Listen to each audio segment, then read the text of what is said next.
బాబు, నీతో కొంచెం మాట్లాడాలి.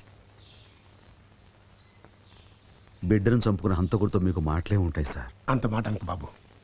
శాంతి ఎప్పుడూ కోపంలో అన్న మాట పాప విని కోపంతోనో ద్వేషంతోనో నన్నేమన్నా నాకే బాధ లేదు. కానీ తెల్లని కాగితం లాంటి ఆ లేత మనసు మీద మీ నాన్న హంతకుడు అనే నల్లని రాతలు రాయటం మాత్రం చాలా దారుణం.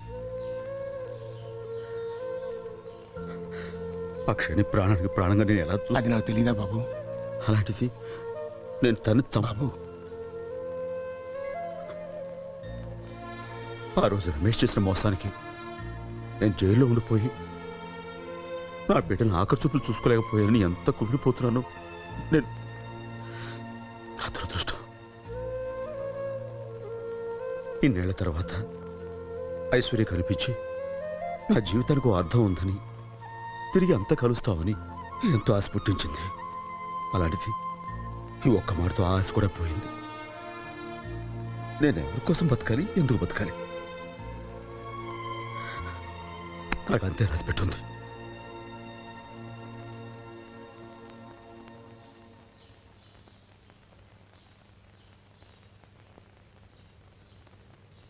మీ డాడీ హంతకుడు అని చెప్పే కంటే చచ్చిపోయాడని చెప్పుంటే బాగుండేది.